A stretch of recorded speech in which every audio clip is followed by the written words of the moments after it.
on November 22, 1963. If the presidency of the United States is being decided by bullets fired from rifles rather than ballots cast by citizens, we have indeed been taken over by a whole new form of government. A growing majority of Americans refuse to accept the official version of events, that a lone assassin murdered their president. Those of us who want the truth, want to really learn what happened here, keep asking these questions, because it tells a lot about ourselves, about our values, and ultimately the direction of our country. New information about Kennedy's murder continues to emerge, confirming that the truth has been withheld from the American people. We're very lucky that there at least are people who individually have now convinced the vast majority against the mainstream media that the Warren Commission got it wrong.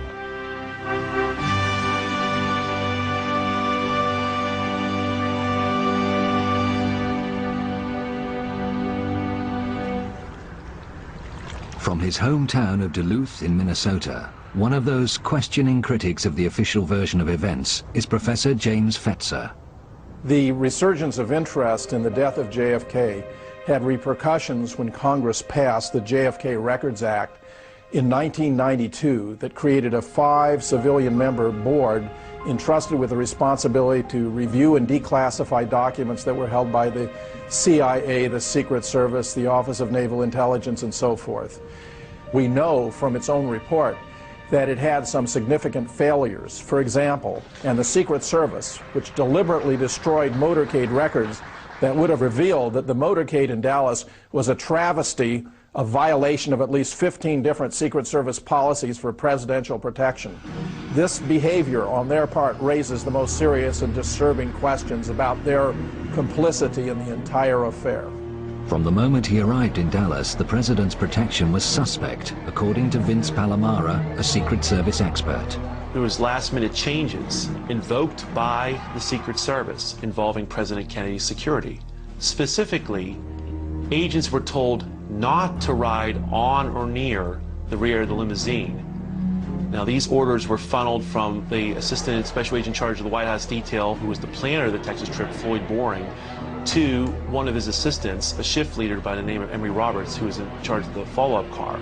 You can see an agent, Henry Ribka, doing his normal duty, jogging besides the limousine, when in the follow-up car, you can see Emory Roberts stand up and wave him back, and you can see a very perplexed Agent Ribka waving his arms in the air several times in seeming disgust.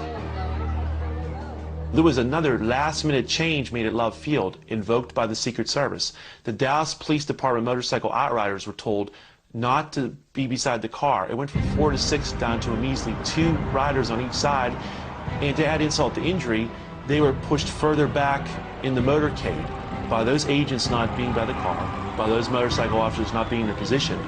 It opened up President Kennedy to a field of fire from in front and from the rear. In the months before the trip to Texas, there had been a growing number of threats against the president's life.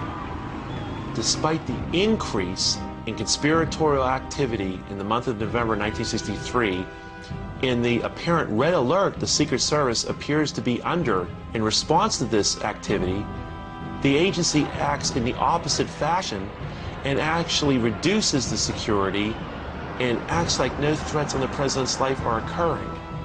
Why? Uniquely on that day in Dallas, the press, the camera crews, Kennedy's military aide, who would normally sit in the front of the president's car, and even his personal physician, were all relegated to the rear of the motorcade by the Secret Service. In a conventional motorcade, the president would be somewhere in the middle, surrounded by security and the press. In this case, the presidential limousine was set right out in front of every other limousine, which of course is the reason why the Secret Service destroyed the records of its own motorcades when they were asked for them by the Assassination Records Review Board. The most suspicious behavior by shift leader Emory Roberts was to be at the time of the shooting in Dealey Plaza. Tragically, he actually ordered the agents not to move during the heart of the shooting. Agent Sam Kinney, who drove the follow-up car, admitted as much to me and told me, quote, exactly right, end quote. And all these deficiencies begin and end with the Secret Service, because they were the prime movers. They were the ones who were directing the security arrangements from Washington up to and including in the heart of Dallas during security meetings. They were the ones that gave out assignments, vetoed or approved of security arrangements. So the buck stops with them. At Parkland Hospital after the president's death, the media were reporting that the fatal shots had come from in front of the presidential car. A press conference was conducted by Acting Press Secretary Malcolm Kilduff at 1:30 after the president had been pronounced dead at 1 o'clock. Malcolm Kilduff explained that it had been a simple matter of a bullet right through the head while pointing to his right temple and attributing that finding to Admiral George Berkeley, who was the president's personal physician. This wound to the right temple and another wound to the throat, 3 different times described as a wound of entry, were widely broadcast on radio and television that afternoon. They were quickly suppressed because, of course, they contradicted the official government account, which was that 3 shots had been fired, all of them from above and behind. Connie Kritzberg was a reporter for the Dallas Times-Herald on November 22, 1963. A couple of hours after the assassination, she did a phone interview with 2 of the principal doctors who had tended Kennedy. I talked to Dr. Kim Clark, who was head of neurosurgery at Parkland Hospital, and Dr. Malcolm Perry. So I asked, how many wounds were there in the president? And I was told Dr. Kim Clark said there was a gaping wound in the back of the head. And Dr. Perry said, the wound I was working on was an entrance wound in the neck. And I asked him where it was located. I asked him, was it below the Adam's apple? He said, yes, it was in the midline, in the front of the neck, below the Adam's apple. And he said 3 times that it was an entrance wound from the front. And so I wrote a very simple story, only about 12 inches long as we measured stories, and turned it in. The next morning, Connie found the story she filed had changed. I found in the story, in about the 3rd paragraph, there had been a very unprofessional sentence inserted. It said, a doctor admitted there was possibly 1 wound. So I was very upset. I called the city desk and I talked to one of the assistant city editors whom I respected quite a bit, and I said, who changed my story? Who put in that sentence? And he immediately knew what I was talking about. He said, the FBI. A story couldn't be printed that there was more than 1 shot and that 1 came from the front. It had to be altered, no matter how crudely, to conform to the official story that there were 3 shots from 1 place, from 1 man, and it was only 1 man who committed the murder. Confirmation of what Connie was told by Dr. Perry comes from one of his colleagues who also attended the fatally wounded president at Parkland Hospital, the late Dr. Charles Crenshaw. Prior to the tracheostomy performed by Dr. Perry, I observed in the lower third of the neck a small, rounded, well-demarcated entrance wound. This was obliterated by the tracheostomy. I observed in the lower third of the neck a small, rounded, well-demarcated entrance wound. This was obliterated by the tracheostomy in that Dr. Perry made the tracheostomy incision through the entrance wound. Different parts of the tissues were spread. He then made the incision into the trachea and through the hole that had previously been made by the entrance of the bullet, the tracheostomy was put in place. Radio reports from Dallas that afternoon mentioned the small round wound of entry in the front of the president's neck. They were heard by the late Dr. Robert Livingston, who was then scientific director of the National Institute for Mental Health. The reports had been that the president had been shot from the rear, from the 6th floor of the Texas School Book Depository building.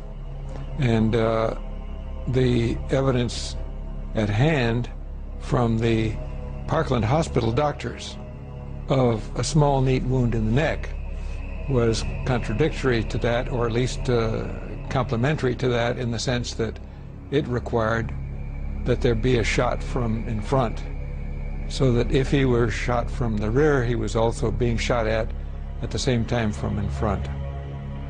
So I wanted to tell whoever was going to do the autopsy about that, and so I telephoned Bethesda Naval Hospital.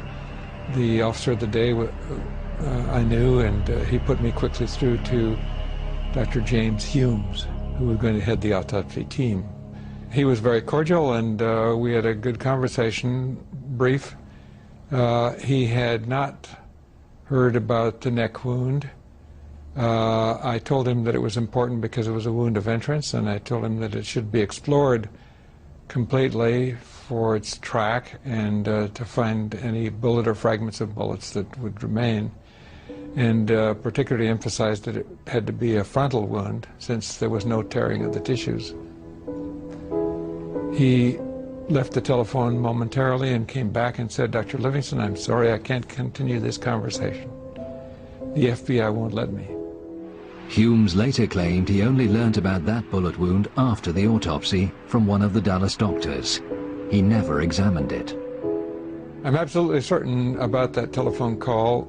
I'm sure that Dr. Humes got a clear impression from me about the neck wound representing a wound of entrance.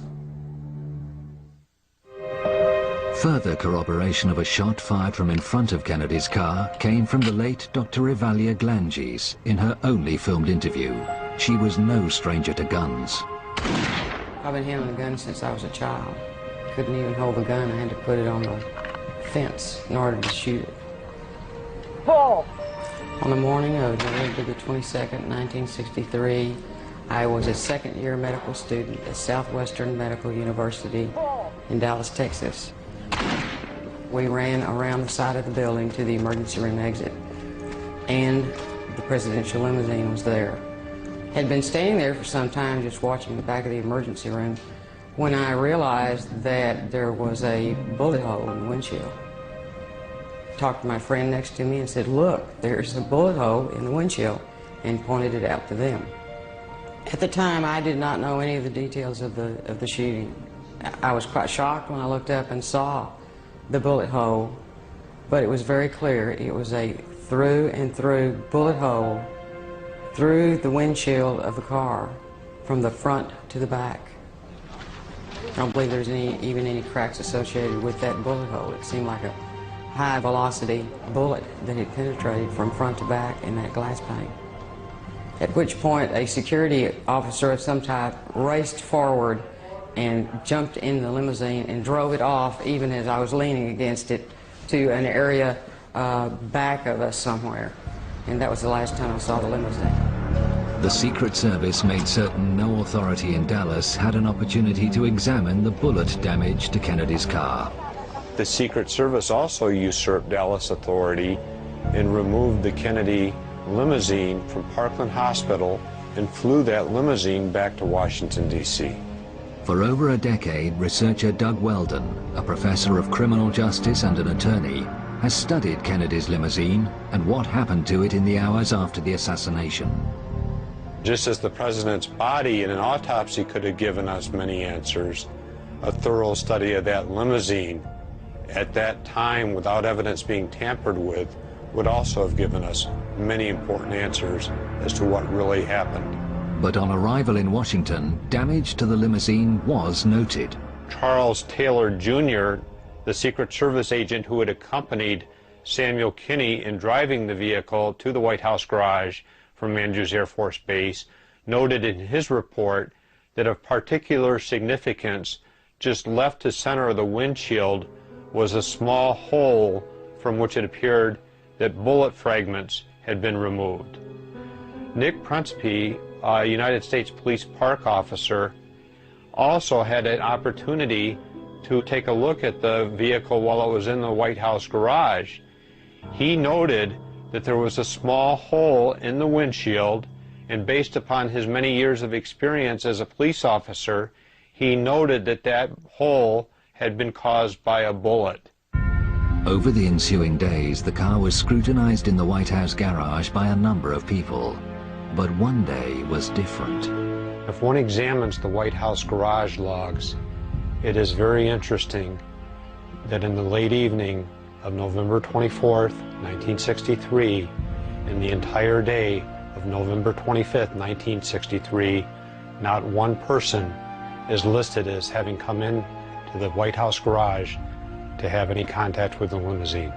Rumors circulated at the time always denied that the presidential car was secretly flown from Washington to the Ford Motor Company in Dearborn, Michigan, for the removal of its damaged windshield.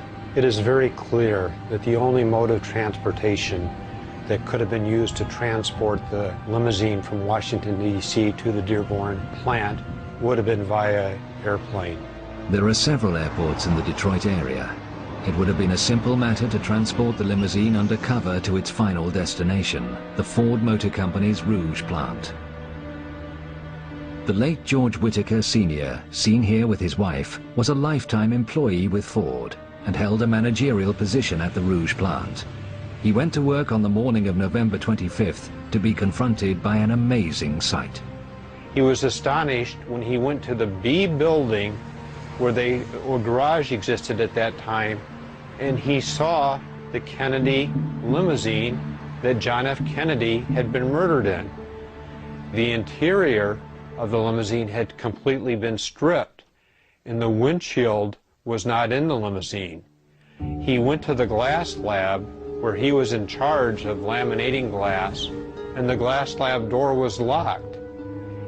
He knocked on the door, and it was open, and two of his subordinates were in there with the windshield that had been removed from the vehicle. They were under orders to take that windshield and use it as a template in making a new windshield. But what fascinated him, and which he discussed with his family and no one else until he spoke with me, was that he saw a hole in the windshield. It was a good, clean bullet hole right straight through in the front. Right. This had a clean, round hole in the front and fragmentized in the front of that. Mr. Whitaker had 30 years of experience working with glass and had seen many tests performed on glass, including tests performed with firearms. He described that hole as being in the same location that Charles Taylor Jr. of the Secret Service had described the hole in his report. And of course, without knowing that anybody had observed it before then, but he also was absolutely 100% Charles Taylor Jr. of the Secret Service had described the hole in his report. And of course, without knowing that anybody had observed it before then, but he also was absolutely 100% convinced that that shot had to emanate from the front of the Kennedy limousine, thus indicating that a shot had been fired from the front, to his mind, to 100% certainty. I asked him what had happened to the original windshield. His answer to me was, "We scrapped it." I said, "You destroyed it?" And he says, "That's right. Our orders were to scrap that windshield." After George Whitaker died in 2001, this statement was found amongst his possessions, reaffirming for future generations exactly what he had told Doug Weldon 8 years previously. This document was discovered, and for me, it gave the final stamp of approval that what he told me on that August day in 1993 was in fact the truth of what really happened. One of the assassination's most significant smoking guns, indicating both a conspiracy and a cover-up, is kept here. Kennedy's original autopsy photographs, taken at Bethesda Hospital on the night of his death, have always been used to support the lone gunman theory. I've looked at these autopsy photographs at the National Archives on many occasions now. I've actually been there on 9 separate visits. When the photographs of the back of the head at the autopsy were shown to 16 Parkland doctors, all 16 said they did not recognize that photograph as what they had seen in the emergency room at Parkland Hospital. How many people did recognize it? 0. When I went to the archives to look at these photographs of the back of the head, there's a pair of photographs, so I used the stereo viewer. And what I saw was really quite shocking. This whole area of hair on the back of the head, with the hair standing up, looked as if it had been glued in one particular plane in space. It was two-dimensional, whereas the rest of the photograph is three-dimensional. And the 3D effect occurs for virtually all the other pairs of photographs, so this was unique. The back of the head, this area, and the hair sticking up here looked as though it was simply two-dimensional, as if it had been glued into one position in space, in one plane. It was the most bizarre. What does that mean? Photographic forgery. We get a 3D effect for all the image except for the place where it's exactly the same because it's been dubbed in. So they took out basically the part where the hole was, and instead they used a soft matte insert to put in the same image on each of these photos of the back of the head, so that it would look like there was no damage back here. If there's a big hole at the right rear of the head, that means a shot from the front. That can't be Oswald. So the conspirators were hard-pressed at this point. They had to get rid of that big hole at the back of the head, or it would have clearly shown shots from the front and no possibility of a lone gunman. Remarkable testimony regarding the autopsy photographs comes for the first time from veteran World War II photographer Joe O'Donnell. He worked for the State Department and then the U.S. Information Agency for a total of 23 years, serving with distinction under 6 presidents. He was devastated by Kennedy's death. He was a fine man, he really was. And I hate to say it, but I really loved him. I really did. Wonderful person. A close colleague of Joe's for many years was the late Robert Knudsen, a Navy photographer who was permanently attached to the White House. He didn't have many friends, not in the press. They were envious of him. But he was a very nice fellow. We always got along great. On the night of Kennedy's assassination, Robert Knudsen never came home. He returned to his family 3 days later, deeply disturbed. He told them he had taken many photographs of the president's body in the morgue at Bethesda, and that it was the hardest assignment he'd ever had. He said the Secret Service had controlled all of the film. A few days after the assassination, I was at the White House in the press room, and Knudsen came to me, and he said, Joe, I have something I want to show you. So I went back to his sort of a workroom, and he pulled out an envelope and showed me about 12 pictures, 5 by 7, and had all these pictures of the president on his stomach and on his back, and could see the hole here, about 3/8 of an inch, and the back of his head above the line, big hole about the size of a grapefruit. And then a couple days later, maybe a day later, he said, Joe, have a minute? And I said, sure. He said, I want to show you something. Those pictures I showed you the other day, these are the same ones, but a little different. And I said, what do you mean? He said, let me show you. He got the first one out, and I said, no hole. He said, no, they covered it up. And I looked in the back. The hole was neatly covered up. And I said, who did that? He said, well, I didn't do it. I said, well, I'm not saying you did, but I'm surprised. There is no record of Robert Knudsen attending Kennedy's autopsy, yet he had photographs in his possession that had clearly been altered to disguise a shot from the front. These photographs were always in the control of the Secret Service. So whoever changed this, whoever modified it, either had to be in the government or had to have the approval of the government to do this.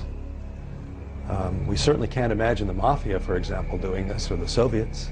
There's just no way. It had to be someone with government approval. The government continues to be haunted by the discrepancy between the wounds the autopsy photographs show and what the Dallas doctors actually saw. In the late 70s, the House Select Committee on Assassinations looked at the evidence of the Kennedy assassination, And one of the most disturbing things about that evidence when they looked at it was the fact that there were a team of doctors where Kennedy had been taken right after he was shot in Dallas. These are Dallas doctors who were experienced in trauma who had said he had a hole in the back of his head. The House Select Committee on Assassinations was trying to say that Oswald had done it, and with a hole in the back of the head, if you're being shot in the back and the bullet blowing out in front, that doesn't fit. So the House Select Committee reported that it had refuted the Dallas doctors. The Dallas doctors all got it wrong because they had better witnesses. Their witnesses were the witnesses who were there in the morgue during the autopsy. And they said that 26 witnesses that they'd interviewed all endorsed the autopsy photographs showing the head wound up here. None of them agreed that there was a wound back here. There is no medical evidence that President Kennedy was hit from the front and to the right. But they didn't let us see the interviews. They didn't let us see the documents that these people had prepared. In fact, they were scheduled to have been suppressed until 2028. When the documents tumbled out in the mid-1990s, lo and behold, the autopsy witnesses, who the House Select Committee had interviewed, said the same thing the Dallas doctors did. The hole in the head was back here. They drew diagrams showing a hole in the head back here or back here, and it became very apparent that the House Select Committee had just interviewed these people, suppressed their testimonies, and then misrepresented them in their report. The forensic pathological panel simply says that if he was shot at from the front and to the right, the shot missed. The doctors who were supposed to evaluate the medical evidence for the House Select Committee on Assassinations never saw these suppressed interviews where not only were the Dallas doctors saying there's a hole in the back of the head here, but so were the morgue witnesses saying there was a hole in the back of the head. So it was a complete abomination. It was perhaps the most dishonest thing that was ever done, and it was apparently done to keep Oswald as the central figure in this scenario. As the cover-up of Kennedy's murder slowly unravels and the true picture unfolds, new smoking guns are revealed. This is the field of honor in Restland Cemetery, Dallas. In this scenario.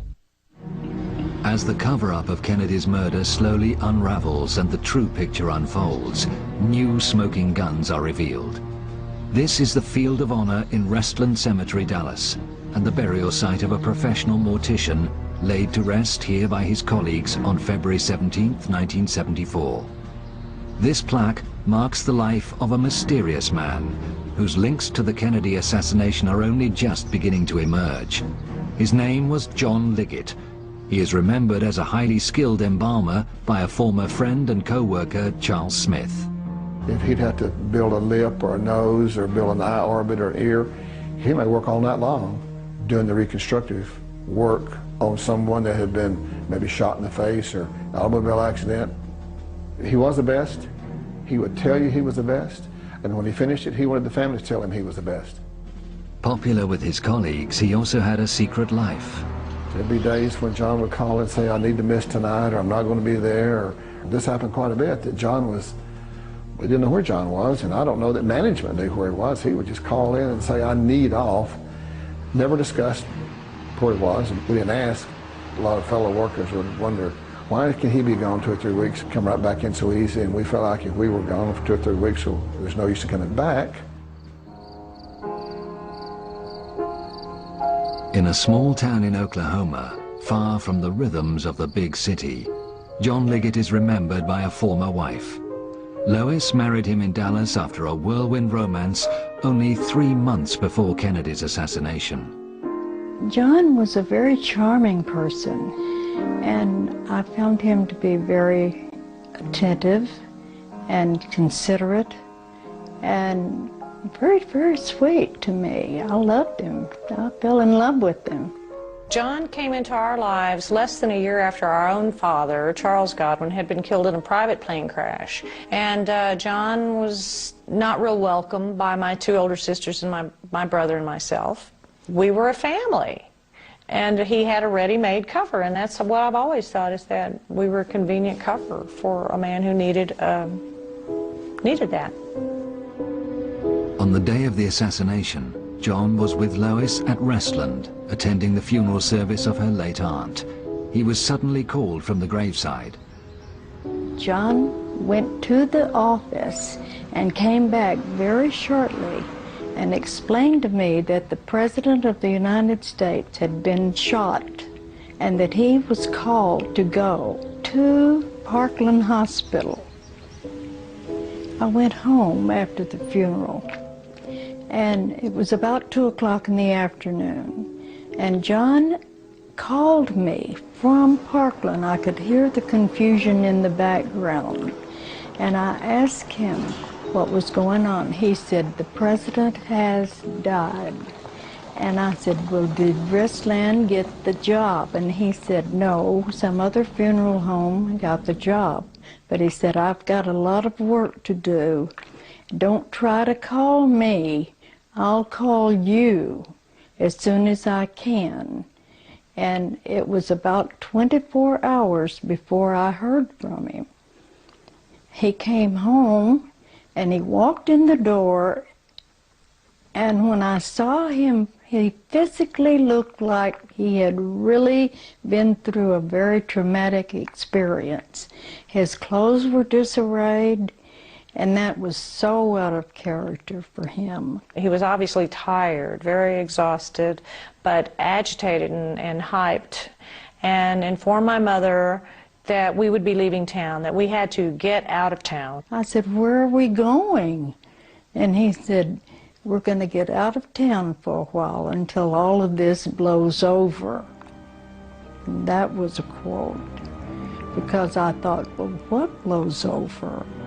A high-speed journey south took the perplexed family firstly to Austin and then San Antonio. John made brief stops en route to have huddled conversations with various contacts.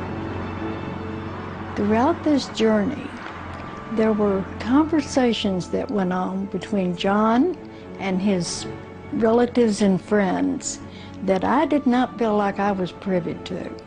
That they knew something I didn't know, and I didn't understand what was going on. In the early hours of Sunday morning, November 24th, the family finally checked into a motel near Corpus Christi. John had a further meeting, this time with his elder brother, Malcolm.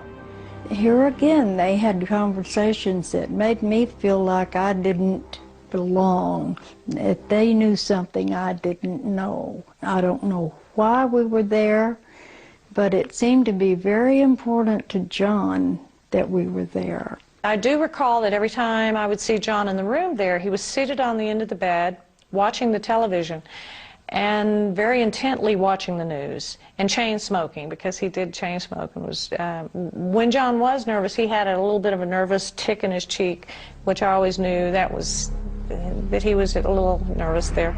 That's when he saw Oswald killed by Jack Ruby.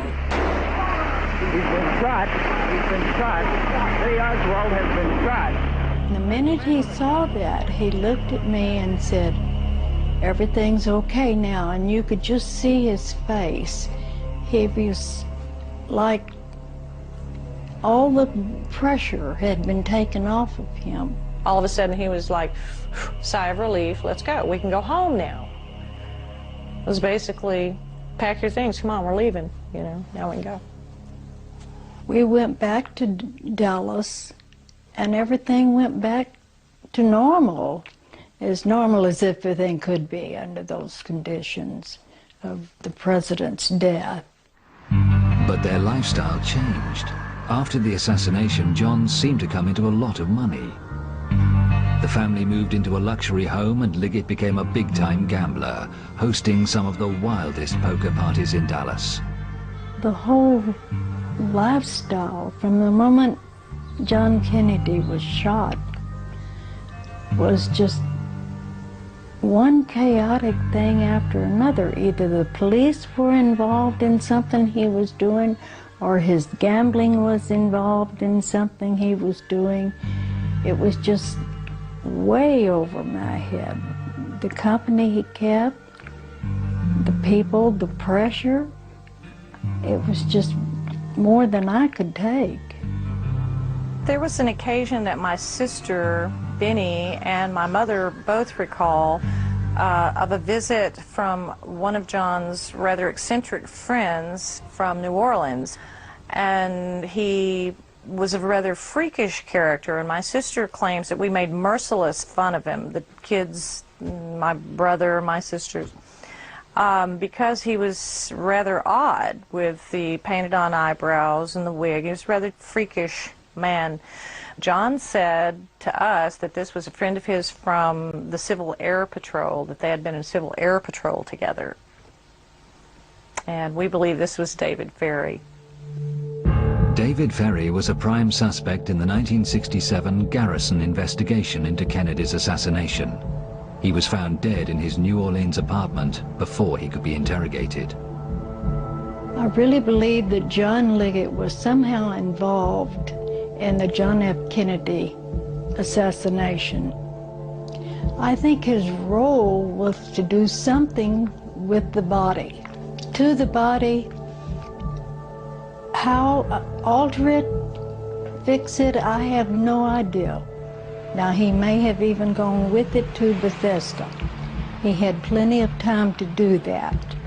I think his job was to do something with that body of John F. Kennedy. Liggett's lifestyle led Lois to divorce him in 1966. They both remarried but remained close. In 1974, out of the blue, Liggett was arrested for attempted murder. Liggett's lifestyle led Lois to divorce him in 1966. They both remarried but remained close. In 1974, out of the blue, Liggett was arrested for attempted murder. This Dallas home was the scene of a vicious crime. Dorothy Peck, a friend of John Liggett's, suffered horrendous injuries and was left for dead, but survived to identify Liggett as her assailant. The police were swiftly linking him with other brutal killings in the Dallas area. He was imprisoned in the county jail, but the police were not allowed to interrogate him. John had been held on remand for almost a year when his brother Malcolm insisted on meeting Lois in a park in Austin. He was very secretive about this meeting, and he wanted to walk. He wouldn't talk to me in my car, and he told me at that time not to have any further contact with John, that it would be in my best interest not to. In fact, he said, if you care anything at all about your children or yourself, you will not see him or correspond with him anymore. And I think that Malcolm felt that if I talked to John, John would tell me something that either Malcolm or someone Malcolm knows didn't want John to tell me. And I really believed that. I was so frightened by this action that I moved to Lubbock, Texas. And a few weeks later, I had a phone call from a friend there who told me that John had been shot in the back and was dead. On the morning of February the 14th, 1975, Liggett was being transferred with other prisoners from the courthouse in downtown Dallas to the nearby county jail. The police vehicle had entered the garage when Liggett, using a hidden key, slipped out of his handcuffs and made a bid for freedom. A single shot in the back, fired by a sheriff's deputy, killed him instantly. I feel like Malcolm knew that there was something that was going to happen. I feel that he knew more than he was saying to me. And it frightened me, for myself and for my children. But the mysteries do not end with Liggett's death. In 1992, Deborah, for the first time, met Leona, John's wife at the time he died.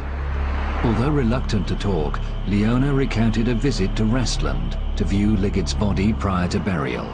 She came out from East Texas to Dallas, and she was shocked and surprised because to her, this was not John. It wasn't John there.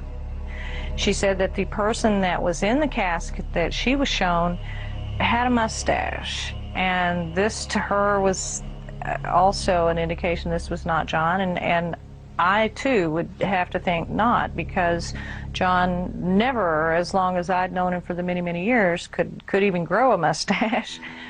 I did get the distinct impression that Leona was very nervous, even at that time in 1992, to speak with me about the details of John's death and her suspicions that it was not John that was buried there, and probably rightly so.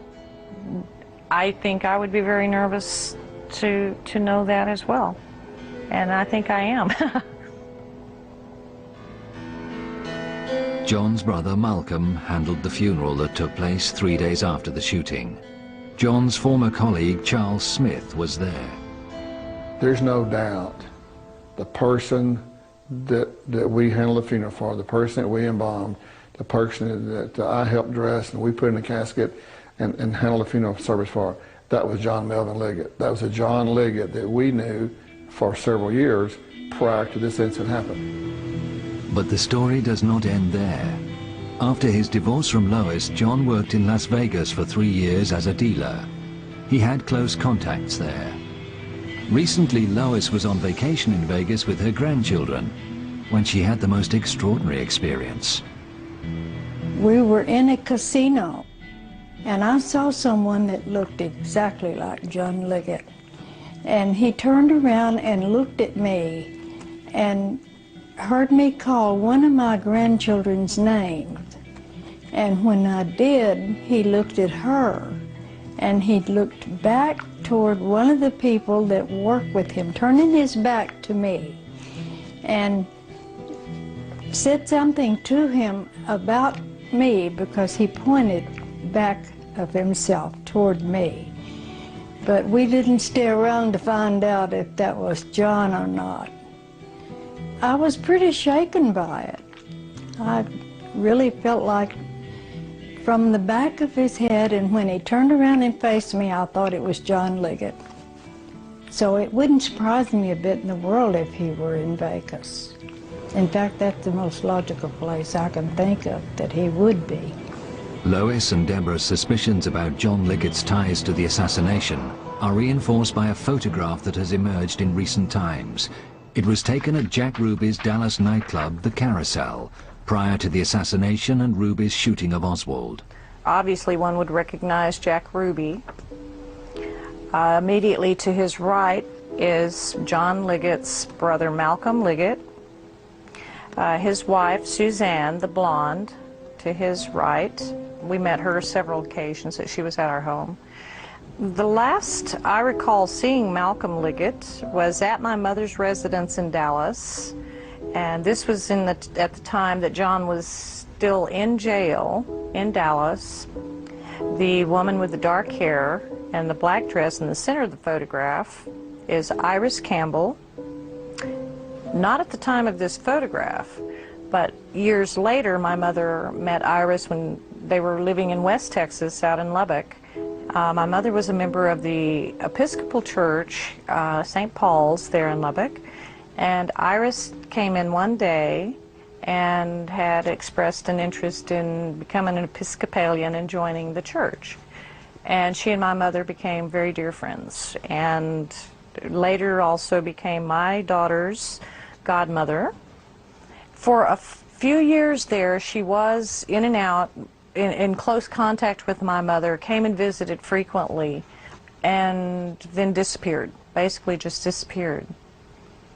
And I've not seen Iris Campbell, and neither has my mother, for many, many years. She just kind of faded out.